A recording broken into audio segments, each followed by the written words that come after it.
Je vois beaucoup de youtubeurs dans le top 10 qui se mettent à faire des vidéos de plus de 30 minutes, voire 45, 1 heure de vidéo et je remarque aussi pas mal d'entrepreneurs sur YouTube qui commencent à créer du format long, des interviews, des podcasts filmés de plus d'1 heure.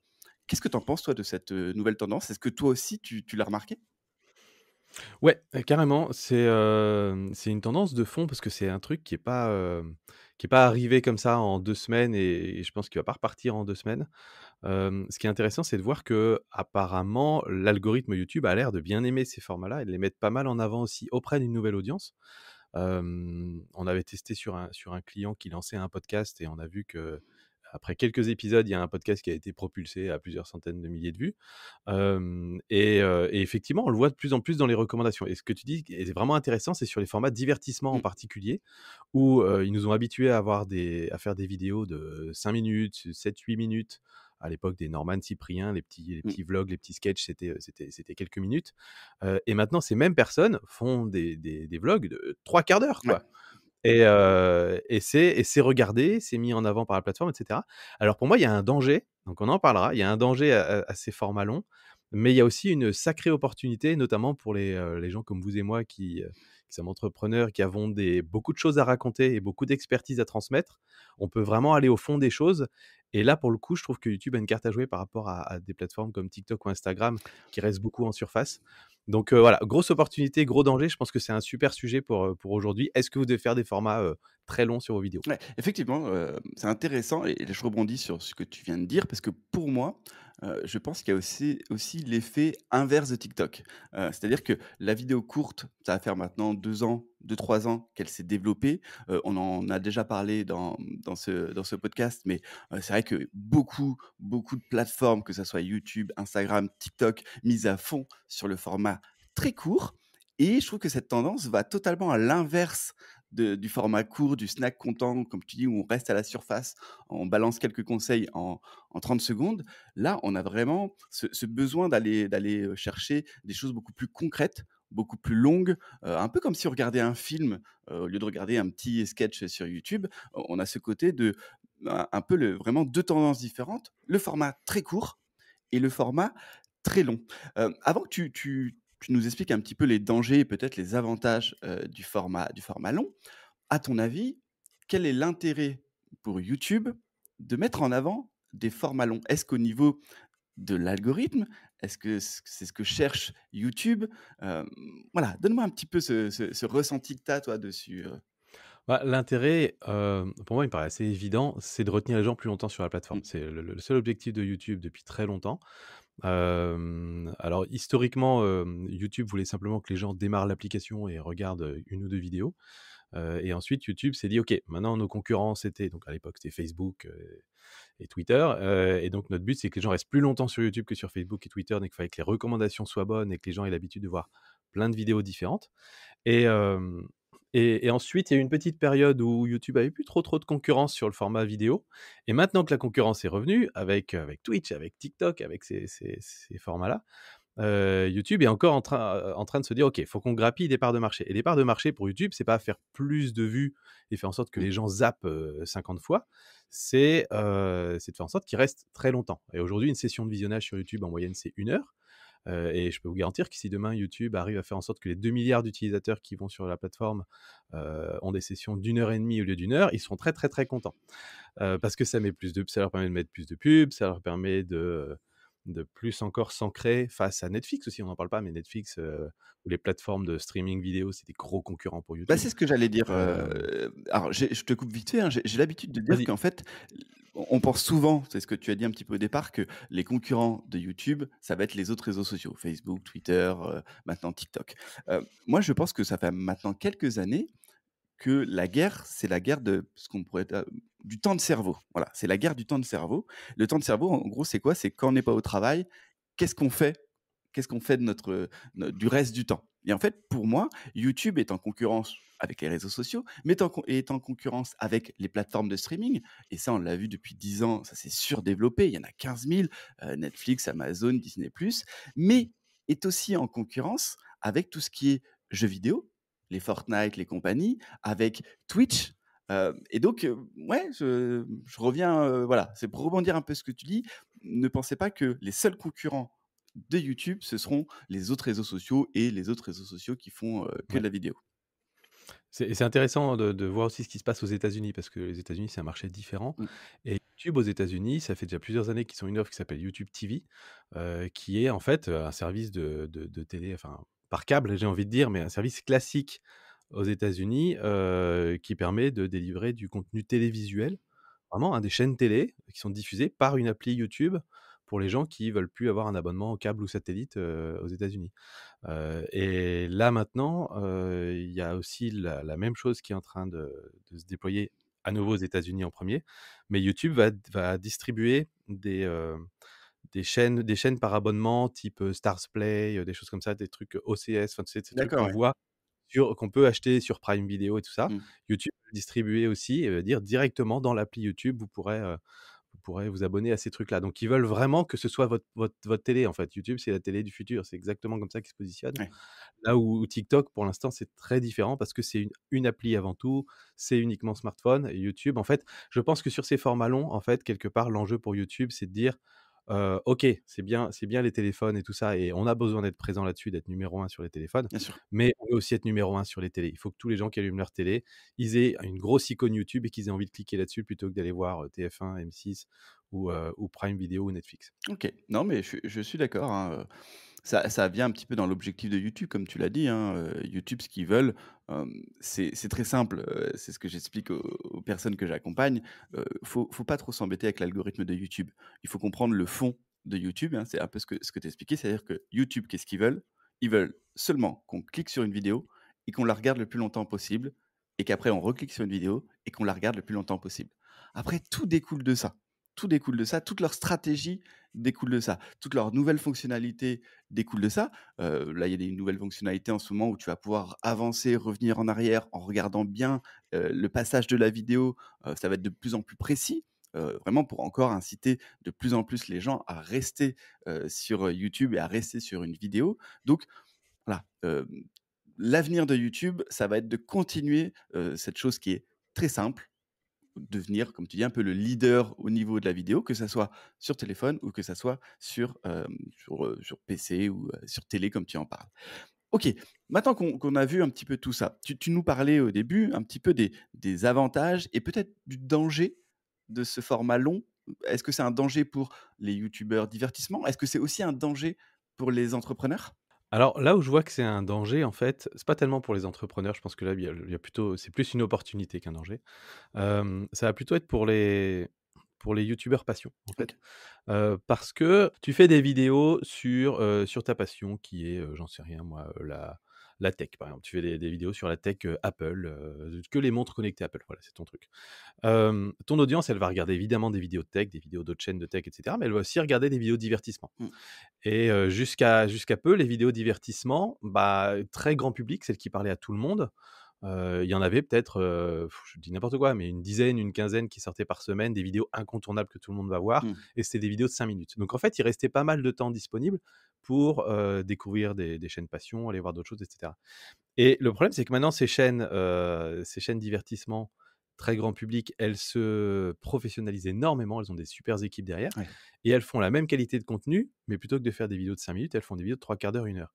Et donc du coup, ton audience, elle va être attirée par ces contenus longs et elle aura plus qu'1 demi-heure par semaine pour regarder d'autres contenus que ces contenus divertissants.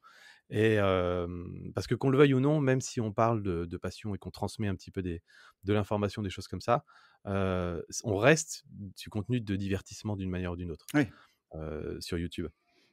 Et donc du coup, quelque part, bah, ils grappillent un petit peu, du terrain de notre côté, avec des vidéos assez irrésistibles, en fait, pour la communauté. Et c'est là où je pense qu'il y a un petit danger, c'est que ça va être de plus en plus difficile de profiter du temps qu'ils nous laissent. En fait, c'est plutôt comme ça que je le présente. Ouais, je vois ce que tu veux dire. Tu veux dire, en gros, dans le sens où quand c'était des vidéos de, 5, 10, 15 minutes, bah, tout le monde était plus ou moins content parce que, comme tu disais, une session, c'est à peu près 1 heure, donc on peut enchaîner, plusieurs vidéos, de plusieurs, youtubeurs divertissement, voire, éducatifs, informatifs. Là, si, ce format long se multiplie et si tout le monde s'y met, comme tu dis, hein, quand on a 1 heure de session et qu'on va déjà regarder 45 minutes, d'une vidéo, top, de Squeezie, du top 10 des youtubeurs, bah, il va rester bah, ouais, moins de temps, pour aller regarder d'autres chaînes qu'on a l'habitude et je le vois un petit peu moi aussi en ce moment. Moi, je dois faire là, peut-être 2-3 heures en fonction des jours de YouTube, que ce soit pour, mon côté perso ou que le côté veille pro. Effectivement, bah, il y a des moments où je me dis: «Mince, ah, il y a 2-3 bonnes vidéos, mais elles font 45 minutes. Bah, comment je vais faire, quoi?» Parce qu'au bout d'un moment, je vais pas pouvoir augmenter non plus mon temps de session, ce qui est déjà assez important. Il va falloir que je choisisse et ouais, la concurrence est rude. Mais d'un côté, comme tu le dis, ça peut être bon aussi pour un entrepreneur. Carrément, parce que en fait, la difficulté pour les entrepreneurs, elle est pas tant de réussir à avoir des vues sur ces vidéos. Évidemment, c'est un enjeu. Mais, pour un entrepreneur, la difficulté, c'est de faire passer ses idées, de pouvoir, exposer ses points de vue pendant longtemps. Mmh, Je fais toujours la comparaison, mais comme un rendez-vous client. ouais. Dans un rendez-vous client, vous faites pas un rendez-vous client en 5 minutes ou en 3 minutes. En 3 minutes, vous avez juste le temps de dire: «Voilà ce qu'on fait, qu'est-ce qu'on peut faire pour vous?» et on se rappelle et il y a pas de connexion qui est créée. En 3/4 d'heure, vous avez le temps de rentrer dans les détails, vous avez le temps de montrer quelle est votre différenciation par rapport aux autres et il peut suffire d'une seule vidéo de 3/4 d'heure pour que quelqu'un soit convaincu de bosser avec vous. Là où avant, il fallait que la personne regarde 5-10 vidéos de 5-6 minutes et donc c'était vachement tendu parce qu'il fallait que les gens s'abonnent, qu'ils suivent votre contenu de façon régulière et tout ça. Donc il y a une vraie opportunité de ce côté-là. Encore faut-il être dans les bonnes pratiques et savoir, attirer les gens sur sa vidéo longue. Mais on peut commencer, voilà, on peut commencer à entrevoir des tunnels de conversion, on va dire, où quelque part sur une seule vidéo, on fait, de l'acquisition, on fait un petit peu de rétention et un peu de conversion quasiment sur une seule vidéo, Mmh. là où avant c'était une stratégie qui était plus multi-vidéo, quoi. Ouais, effectivement, ouais. Alors niveau côté YouTube entrepreneur, tu toi quel format on pourrait faire du long? Parce qu'effectivement, on a déjà du format long, en mode interview podcast. Donc c'est-à-dire un peu ce qu'on fait, mais, on invite quelqu'un et on va le cuisiner pendant 1-2 heures. Voilà, ça existe aux États-Unis, il y a quelques chaînes qui le font en France. Moi, ça me fait penser à un format je pense qu'on en avait déjà parlé, pour les entrepreneurs. C'est les formats un peu le guide complet. Ouais. Pour un entrepreneur qui va faire une vidéo ouais, c'est ça, de plus d'1 heure, le guide complet de Facebook Ads, le guide complet de YouTube, Ads, le guide complet du, SEO, voilà, des trucs bien longs, qui vont être référencés sur, souvent, plusieurs années, parce que, bah, c'est ce que cherchent les gens. Est-ce que pour toi, c'est peut-être le moment de revenir à ce genre de format qui, je trouve, ont été un peu délaissés, ces dernières années. Ouais, carrément. Et tu fais bien d'amener ça parce qu'il y a quand on parle de format long, en fait, il y a le format facile et il y a le format difficile. Mmh. Le format facile, c'est ce qu'on fait là, nous, c'est les podcasts. C'est-à-dire, Ouais. nous, c'est notre quotidien YouTube. Donc c'est facile, on se lance un sujet, on est parti pour des discussions, on fait un podcast, ça vous apporte de la valeur, nous, on est content et en gros, ça nous a pris, 1 heure et demie, plus le temps de montage, quoi. Il y a le format difficile qui est le format où vous allez vraiment, démontrer par A plus B toute votre expertise, vous allez tout donner et ça, c'est le format guide complet, qui est pas forcément le plus fun à faire parce que c'est quasiment comme si vous créiez une formation, Ouais. mais c'est diaboliquement efficace pour convertir parce que ça va très bien performer dans la recherche sur des gens qui ont un problème que vous savez résoudre. Et ça va être des formats qui tirent des chaînes. Ça, on le voit très régulièrement sur les audits de chaînes qu'on peut faire. Mmh. Il y a des chaînes où c'est 90 des vues de la chaîne, Ouais. c'est 90 des Mmh. nouveaux abonnés, ce format-là. Donc oui, ça peut prendre parfois, plusieurs jours à créer une telle vidéo, mais le retour sur investissement, il est monstrueux, en fait. Et il y a toujours cette demande. Sur YouTube, il y a toujours cette demande de gens qui disent: «Je veux me former, je veux apprendre des choses». YouTube encourage ça de plus en plus d'ailleurs, le côté éducatif de la plateforme. Mmh. Ils savent que c'est un de leurs points forts. Donc ouais, ça c'est un format qui va continuer à marcher pendant longtemps, ça c'est sûr. OK, non, bon, c'est au moins on a la même vision dessus. D'accord, donc toi tu penses qu'aujourd'hui un entrepreneur qui se lance, le format long peut faire peur? Je viens de penser à ça, mais c'est vrai qu'on a déjà des entrepreneurs, on accompagne des entrepreneurs qui ont des fois du mal à faire des vidéos, qui arrivent aux 10 minutes. Alors 10 minutes, on va dire c'est un stade, basique sur YouTube, 10-12 Mmh. minutes.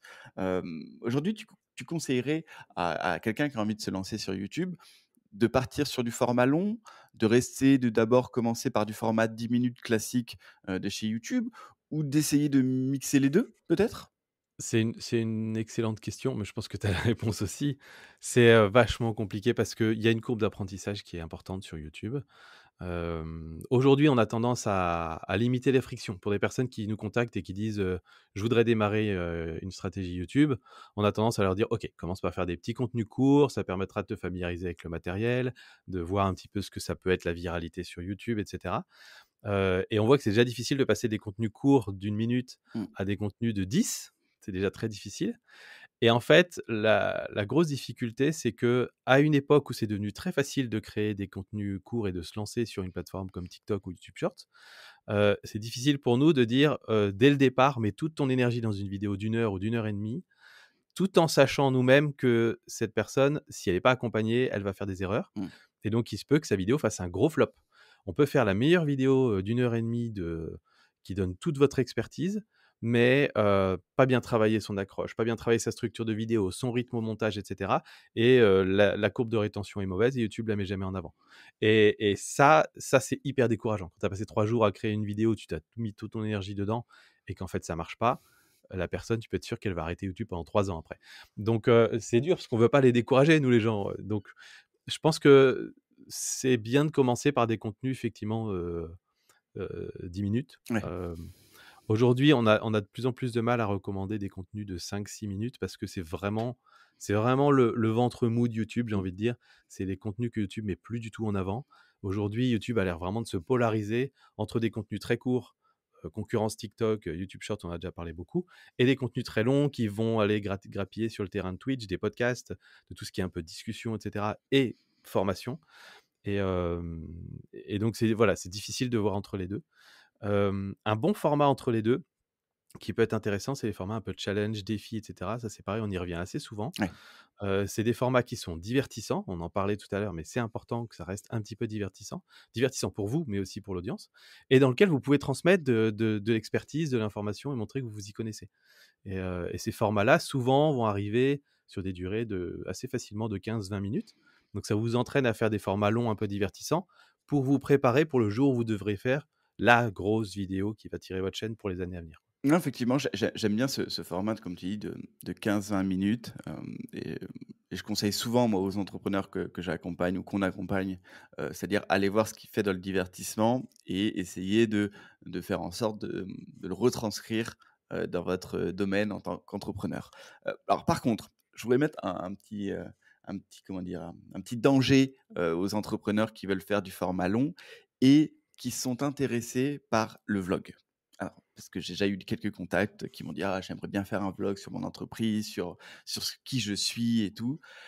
Je trouve que c'est super compliqué, de faire un vlog d'entrepreneur quand on n'est pas connu.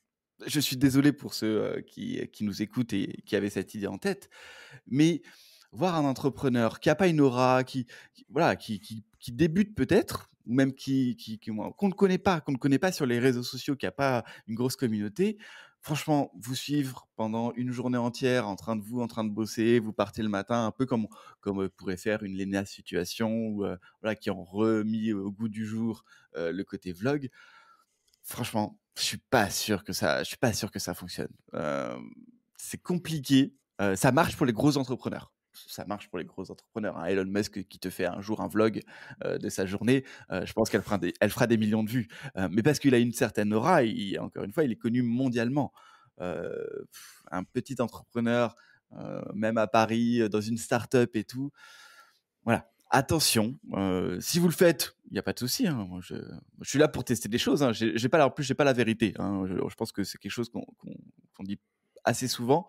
Nous, on propose, on analyse, mais on détient aucune vérité. Donc ce que je dis, ne le prenez pas pour argent comptant, mais attention, il faut quand même, encore une fois, que ça soit du format court, du format, médium ou du format long, il faut qu'il y ait un intérêt pour votre audience. L'intérêt peut être éducatif, l'intérêt peut être, divertissant, mais il faut qu'il y ait un intérêt. Suivre quelqu'un qui travaille, vous avez intérêt à ce qu'il se passe beaucoup de choses, très intéressantes dans votre journée. Et à savoir le mettre en avant. Parce que, je suis tout à fait d'accord. Les vlogs, nous qui en faisons pas mal pour nos clients, c'est, j'allais dire un des formats, mais en fait, c'est le format le plus difficile à construire, à monter. Quand c'est bien fait, c'est génial, Ah c'est oui. hyper divertissant. En termes de personal branding, c'est énorme. Mais c'est un des formats les plus durs. C'est-à-dire que les bons vlogs, vous sortez avec 200 rushs vidéo. Vous avez besoin d'avoir un killer monteur, un mec qui est capable de recréer une histoire à partir de votre journée, de Ouais. mettre de l'intérêt, de mettre des rebondissements, et cetera. Si vous n'avez pas créé tout ça, tout cet intérêt-là au moment où vous l'avez créé. Et en plus, il faut être capable de faire une super miniature, un super titre pour dire aux gens pourquoi ça doit les intéresser. Donc c'est vraiment pas un format pour démarrer une chaîne YouTube où on se dit: «Oh, on va faire des petits vlogs». Là où c'est le piège, c'est que nous, en tant qu'entrepreneurs qui se lançons, on se dit: «Bah, en fait, ouais, mais c'est assez facile à créer comme contenu, j'ai pas trop besoin de réfléchir. Je me filme un peu toute la journée et puis ça fera une vidéo, quoi». Ce qui est vrai. Mais c'est la mauvaise façon de réfléchir le truc, en fait. Il faut plutôt se dire: «Mais pourquoi les gens cliqueraient dessus?» Et en particulier sur YouTube où en fait la viralité va venir du fait que des personnes qui ne vous connaissent pas seront intéressées et vont cliquer et vont regarder. Et encore une fois, des gens qui ne sont pas abonnés à la chaîne YouTube d'Elon Musk, il y en a plein, mais tous ces gens-là connaissent Elon Musk et s'ils voient, la morning routine d'Elon Musk, ils vont cliquer dessus. Donc ça va créer cette viralité sur YouTube qui va se dire: «Ouais, je la montre à des gens qui ne sont pas abonnés à sa chaîne et ils cliquent donc trop bien». Mmh. La morning routine de madame Tartampion, qui a démarré sa micro-entreprise il y a quelques mois, ça intéresse personne. Sauf s'il y a un côté justement, je reviens là-dessus, mais challenge, défi et cetera. Mmh. Allez voir dans ce cas-là, allez voir ce que fait Amy Plante. Si c'est un format Ah qui vous oui. intéresse beaucoup, allez voir ce que fait Amy Plante. C'est du vlog plutôt entrepreneur, mais voyez un petit peu déjà comment elle vous attire sur ses vidéos et vous comprendrez qu'à chaque fois, il y a un côté challenge. La vidéo Ouais. qu'on a faite pour Mathieu Sabourin, c'est pareil. C'est un vlog d'une de ses journées, mais il s'est mis un challenge. C'est pas une journée normale, c'est une journée de travail en réalité virtuelle, où il a fait des réunions, il a fait plein de trucs. Il s'est mis un défi, un truc différent et détonnant, quoi. Donc dans ce cas-là, oui, ça peut le faire. Mais sinon, juste un vlog de: «Coucou, alors là, j'arrive au bureau». Non, Non, mais c'est pas intéressant. comme tu le dis, et je pense que c'est le conseil à retenir, si vous voulez faire des blogs, hein, parce qu'on vous l'interdit pas, encore une fois, dès le départ, vous devez, comment dire? Avant même de tourner votre blog, vous devez créer l'histoire. Qu'est-ce que c'est l'histoire pour moi sur une vidéo YouTube? L'histoire, c'est qu'on part d'un point A et on arrive à un point B. Ça, vous devez savoir avant de tourner, avant d'allumer sur, enregistrer, vous devez savoir sur quoi vous allez commencer et sur quoi vous allez terminer. Et après, il y aura des rebondissements, dans cette histoire. Et ça, c'est tout à fait normal et c'est ça que vous voulez. Mais si c'est juste: «Tiens, je me lève un matin, allez tiens, j'allume la caméra, je me filme en train de me brosser les dents et on verra ce qui se passe dans la journée», franchement, Ouais. en tout cas au tout début, quand vous lancez un blog, c'est pas possible. Et je reviens sur Amy Plante. Oui, moi j'adore ce qu'elle fait, mais comme tu le dis, à chaque fois, il y a un titre, il y a une histoire. Elle sait l'histoire. Je vais hacker, la webcam, de mon ordinateur. Je vais créer une application, pour le poker. Voilà, il y a dès le départ, elle le sait ce qu'elle va faire. Elle sait où elle va arriver. En Ouais. tout cas, elle sait où elle veut arriver. Elle y arrive ou elle y arrive Voilà, pas. exactement. M Que ça marche ou que ça marche pas. C'est-à-dire que, exactement. dans ma vie d'entrepreneur, c'est pas intéressant. Non. Par contre, si vous dites, le jour où j'ai, signé un contrat à 100 000 €, ça peut être Oui. intéressant. Le jour où j'ai passé 200 appels téléphoniques de prospection, là, on a envie de savoir ce qui se passe. Ça a Mmh. marché, ça a pas marché? Est-ce que je dois faire la même chose? On a de l'intérêt d'un seul coup parce que vous vous êtes lancé soit un mini défi, soit il y a un objectif que vous visez. Que vous l'atteigniez ou non, c'est pas très important. Ça pitch une histoire, quoi. Mais Donc voilà, très Ça chouette. ça me enfin, ça me fait penser à ce qu'on répète, je pense, tous les jours aujourd'hui. Une bonne vidéo YouTube, ça se commence avant d'enregistrer. Vous voyez, Mmh. même là, on fait l'exercice avec vous en direct live, hein. C'est-à-dire que peu importe, même des vidéos de 10-15 minutes, cherchez d'abord le titre, cherchez d'abord le sujet, cherchez ce qui va faire cliquer, hein, on le répète souvent, hein, ouais, cherchez ce qui va faire cliquer, sur votre vidéo, sur votre miniature, sur, quel titre va faire cliquer et après faites la vidéo. Que ça soit du format court, que ce soit format long, on en revient toujours à cette même mécanique. Pourquoi? Je le rappelle, c'est quoi le but de YouTube? Un, que vous cliquiez sur la vidéo. 2, que vous restiez longtemps sur la vidéo. Donc commencez par faire en sorte de trouver ce qui va faire cliquer les gens. Exactement.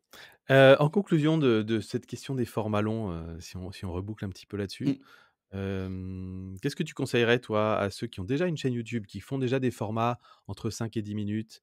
Comment en fait, comment on s'y met, quoi, à une telle vidéo? Parce que ça prend du temps, est-ce qu'il faut forcément faire un podcast? Est-ce que voilà, comment on se lance dans les formats? Alors, faut pas forcément faire un podcast. C'est pas forcément ce que je conseillerais, ça, je pense qu'on en parlera dans une autre émission, mais pour moi, faire un podcast, il faut une chaîne totalement dédiée à ça. Un peu comme ce que Mmh. nous, on fait. C'est-à-dire que si vous avez Ouais. l'habitude de faire du format, 10-15 minutes, à un moment, vous allez sortir un podcast, l'audience qui cherchait des conseils précis sur des vidéos, sur une niche précise, elle va pas comprendre pourquoi vous faites du podcast. Je pense qu'encore une fois, le format podcast, c'est un format, très long terme. C'est-à-dire que c'est lent au démarrage et c'est exponentiel, des mois et des années après. Donc non, je ne conseille pas du tout le podcast si vous avez déjà une chaîne. Créez une autre chaîne à la limite. Les 2 formats que je conseillerais, c'est ce qu'on a dit tout à l'heure, c'est le format tuto, guide complet, assez simple. On peut filmer son écran, on peut avoir 2 caméras, une sur soi, une sur son écran et on donne tout. On donne tout ce qu'on a. OK, oui, c'est des formations que vous vendez d'habitude. Essayez. Essayez, hein, franchement, si ça vous permet de faire décoller votre chaîne, derrière vous vendrez d'autres produits, d'autres services, ou vous vendrez vous-même. Mais essayez un format comme ça. Prenez vraiment votre spécialité et faites-en un guide complet, sur ce que vous savez. Alors par contre attention, essayez de parler tout le temps. C'est-à-dire qu'il faut être capable de travailler et de commenter ce qu'on fait en même temps. Ce qui est pas toujours, facile, hein. Moi, quelqu'un qui me fait un tuto mais sans parler, ça va vite me Il y a gonfler, des hein. il y a des techniques pour ceux Et qui on qui est bien ceux sûr, qui, sont pas à l'aise avec ça, on est on peut d'accord. changer. Et le 2e format que je conseillerais pour des personnes qui ont l'habitude de faire du format 10-15 minutes, bah, c'est un peu ce qu'on vient de dire, hein. C'est-à-dire, pourquoi pas vous tester, un format, un type vlog, mais bien réfléchi. Hem, je pense qu'on est les premiers à dire qu'il y a des moments où en fait, il faut tester, hein. YouTube est quand même une plateforme où on peut tester. Ça peut faire un flop. Bon, bah, voilà, au moins c'est fait et on peut apprendre de ses erreurs, hein. Mais, si vous avez envie, si vous vous sentez capable, de faire, un type, alors commencer par un vlog d'une demi heure déjà, hein, mais, pourquoi pas? Pourquoi pas? Parce que ça, tu l'as dit et on va le répéter, pendant cet épisode, ça peut énormément aider votre personal branding, votre marque personnelle, de créer un lien encore plus fort avec votre, communauté déjà existante. Peut-être plus compliqué, d'aller chercher une nouvelle, communauté avec ce genre de format, mais mixer les Ouais. 2, pour quelqu'un qui a vraiment envie, allez-y, foncez, foncez. Ouais et puis le gros avantage des challenges ou des petits défis qu'on va se donner, c'est que c'est fun. C'est-à-dire que même si la vidéo marche pas, vous aurez appris des trucs pour votre Mmh. business, vous aurez appris des trucs pour, votre quotidien, vous vous serez amusé et on a beaucoup plus envie de répéter l'expérience 5 fois, 10 fois et si vous en faites 10 des challenges, je peux vous garantir qu'il y en a au moins un ou 2 qui va fonctionner si vous avez les bonnes pratiques derrière. On voit tous les jours des chaînes business qui décollent grâce à des challenges comme ça. Mmh. Donc, il faut juste dégager un peu de temps et se dire: «OK, la semaine prochaine, je vais m'amuser là pendant cette journée-là. Je vais la dédier à ce challenge-là, ce truc qui va un peu secouer mon quotidien» et ça va vous donner un peu de piquant en plus dans la vie de votre boîte. Donc, moi, je vous conseille de le faire. Bah, top. Encore un bon épisode, Sylvain. Je pense qu'on a donné pas mal de choses, voilà. Ouais, restez connectés parce qu'on a parlé un peu de podcast vidéo Ouais. et c'est un gros sujet et on sait qu'on va tourner un épisode là-dessus, très prochainement. Mmh. Donc je pense que ça vous intéressera aussi et bah, où est-ce qu'on peut se retrouver, pour discuter un peu de cet épisode, Mathieu? Alors, où est-ce qu'on peut se retrouver? On peut se retrouver, bah, sur, nos LinkedIn à tous les 2, donc Sylvain Lepoutre et Mathieu Garmer. Vous pouvez bien sûr nous retrouver, sur YouTube, donc n'hésitez pas, hein, voilà, si vous nous écoutez, vous pouvez nous voir maintenant. Donc voilà, n'hésitez pas à venir mettre des commentaires. On peut se retrouver, bah, une fois que vous aurez mis 5 étoiles, sur les plateformes de podcast, parce que sinon, moi je vous réponds pas si vous mettez pas 5 étoiles. Et bah, voilà, c'est déjà pas mal, pour nous retrouver là-bas. Et on se retrouve, Ouais, chaque semaine, heu, dans notre épisode. ça roule. À la semaine prochaine. Allez, ciao! Ciao.